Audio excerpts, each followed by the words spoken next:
Hi all, welcome back to my channel. ಇವತ್ತಿನ recipe ಬಗ್ಗೆ ಹೇಳೋದಾದರೆ ತುಂಬಾ ಡಿಫ್ರೆಂಟ್ ಆಗಿರೋ ರೆಸಿಪಿ ಅಂತಲೇ ಹೇಳ್ಬೋದು. ಹೀಗೂ ಕೂಡ ನೀವಿಲ್ಲಿ ಎಗ್ ಕರಿನ ಮಾಡ್ಕೊಳ್ಳಿ, ತುಂಬಾ ರುಚಿಯಾಗಿರುತ್ತೆ. ಹಾಗೆಯೇ ಖಂಡಿತ ನಿಮಗೆ ಇಷ್ಟ ಆಗುತ್ತೆ. ಹಾಗಿದ್ರೆ ಬನ್ನಿ ರೆಸಿಪಿನ ಸ್ಟಾರ್ಟ್ ಮಾಡೋಣ. ಮೊದಲಿಗೆ ನಾನಿಲ್ಲಿ ಒಂದು ಪ್ಯಾನ್ನ ತೊಗೊಂಡಿದ್ದೀನಿ. ಅದಕ್ಕೆ ಸ್ವಲ್ಪ ಆಯಿಲ್ನ ಸೇರಿಸ್ಕೊತಾ ಇದ್ದೀನಿ. ಆಯಿಲ್ ಬಿಸಿ ಆದ ತಕ್ಷಣವೇ ನಾವಿಲ್ಲಿ ಮನೆಯಲ್ಲಿರುವಂತಹ ಮಸಾಲೆ ಪದಾರ್ಥಗಳನ್ನು ಬಳಸ್ಕೊಳ್ಳೋಣ. ಹಾಗೆಯೇ ನಾನಿಲ್ಲಿ ಕಟ್ ಮಾಡಿರುವಂತಹ ಒಂದು ಈರುಳ್ಳಿನ ಸೇರಿಸ್ಕೊತಾ ಇದ್ದೀನಿ. ನಂತರ ನಾನಿಲ್ಲಿ ಒಂದು ಟೊಮೆಟೊ ಕೂಡ ಹಾಕ್ಕೊತಾ ಇದ್ದೀನಿ. ನೀವು ಗ್ರೇವಿ ಜಾಸ್ತಿ ಬೇಕು ಅಂದರೆ ಜಾಸ್ತಿ ಕ್ವಾಂಟಿಟಿಗೆ ಈರುಳ್ಳಿ ಹಾಗೆಯೇ ಟೊಮೆಟೊ ತೊಗೊಬಹುದು. ನಂತರ ನಾನಿಲ್ಲಿ ಬಿಡಿಸಿಟ್ಟಿರುವಂತಹ ಮಿಂಟನ್ನು ಕೂಡ ಸೇರಿಸ್ಕೊತಾ ಇದ್ದೀನಿ.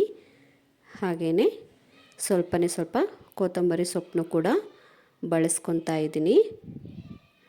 ಲಾಸ್ಟಲ್ಲಿ ನಾನು ಇದಕ್ಕೆ 4-5 ಗೋಡಂಬಿ ಸಹ ಸೇರಿಸ್ಕೊತಾ ಇದ್ದೀನಿ.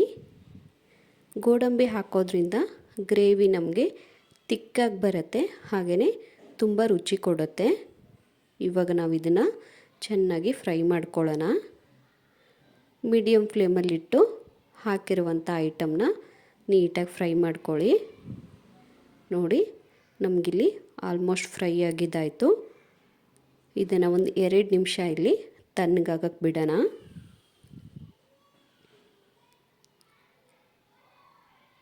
ಈ ಕಡೆ ನಾವು ಒಂದು ಮಿಕ್ಸಿ ಜಾರ್ನ ತಗೊಂಡು ತಣ್ಣಗಾಗಿರುವಂತಹ ಐಟಮ್ನ ಸೇರಿಸ್ಕೊಳ್ಳೋಣ.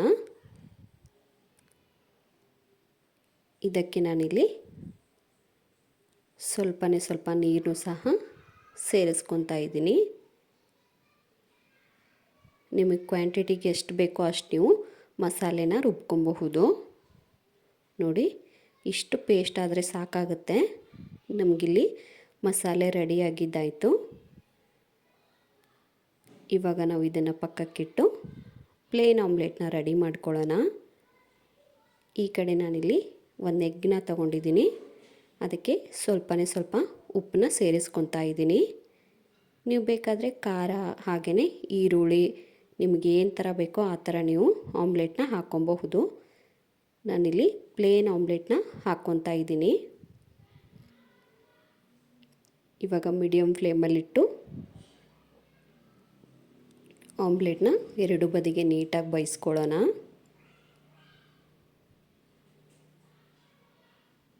ನಂತರ ನಾವಿಲ್ಲಿ ಯಾವ ಶೇಪಲ್ಲಿ ಬೇಕೋ ನೀವು ಆ ಶೇಪಲ್ಲಿ ಪ್ಲೇನ್ ಆಮ್ಲೆಟ್ನ ಫೋಲ್ಡ್ ಮಾಡ್ಕೊಬಹುದು. ಹಾಗೆಯೇ ನಾನಿಲ್ಲಿ 4 ಆಮ್ಲೆಟ್ನ ಬಳಸ್ತಾ ಇದ್ದೀನಿ. ನಿಮಗೆ ಕ್ವಾಂಟಿಟಿಗೆ ತಕ್ಕನಾಗೆ ಆಮ್ಲೆಟ್ನ ಮಾಡ್ಕೊಬಹುದು. ಈ ಥರ ಮಾಡೋದ್ರಿಂದ ಗ್ರೇವಿ ತುಂಬಾ ರುಚಿಯಾಗಿ ಬರುತ್ತೆ. ತುಂಬಾ ಡಿಫ್ರೆಂಟ್ ಆಗಿರೋ ಟೇಸ್ಟ್ ಕೂಡ ಸಿಗುತ್ತೆ ನಿಮಗೆ. ಇವಾಗ ರೆಡಿಯಾಗಿದ್ದಾಯಿತು. ನಾವು ಒಗ್ಗರಣೆಗೆ ರೆಡಿ ಮಾಡ್ಕೊಳ್ಳೋಣ. ಈ ಕಡೆ ತಿರ್ಗಾ ಒಂದು ಪ್ಯಾನ್ನ ತಗೊಂಡು ಅದಕ್ಕೆ ಸ್ವಲ್ಪ ಆಯಿಲ್ನ ಸೇರಿಸ್ಕೊತಾ ಇದ್ದೀನಿ. ಹಾಗೆಯೇ ನಮಗಿಲ್ಲಿ ಆಯಿಲ್ ಬಿಸಿ ಆದ ತಕ್ಷಣವೇ ಖಾರದ ಪುಡಿನ ಬಳಸ್ತಾ ಇದ್ದೀನಿ. ಲೋ ಫ್ಲೇಮಲ್ಲಿಟ್ಟೆ ನೀವು ಒಗ್ಗರಣೆನ ಕೊಟ್ಕೊಳ್ಳಿ. 1.5 ಸ್ಪೂನ್ ಆಗುವಷ್ಟು ಖಾರದ ಪುಡಿನ ಬಳಸ್ತಾ ಇದ್ದೀನಿ.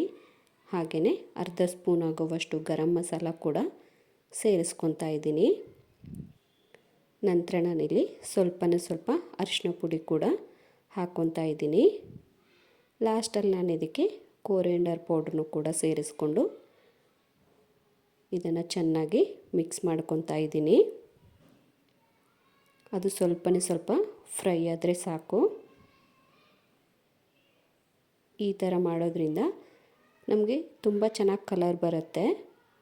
ಇವಾಗ ನಾವು ಮಾಡಿಟ್ಟಿರುವಂತಹ ಮಸಾಲೆನ ಸೇರಿಸ್ಕೊಳ್ಳೋಣ. ಇವಾಗ ನಾವು ಕೊಟ್ಟಿರುವಂಥ ಒಗ್ಗರಣೆ ಹಾಗೆಯೇ ಮಸಾಲೆನ ನೀಟಾಗಿ ಮಿಕ್ಸ್ ಮಾಡ್ಕೊಳ್ಳಿ. ಅದು ಚೆನ್ನಾಗಿ ಮಿಕ್ಸ್ ಆಗಬೇಕು.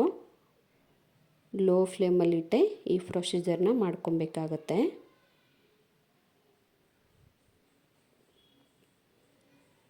ಇವಾಗ ನಾನಿಲ್ಲಿ ರುಚಿಗೆ ತಕ್ಕಷ್ಟು ಉಪ್ಪನ್ನು ಕೂಡ ಸೇರಿಸ್ಕೊತಾ ಇದ್ದೀನಿ.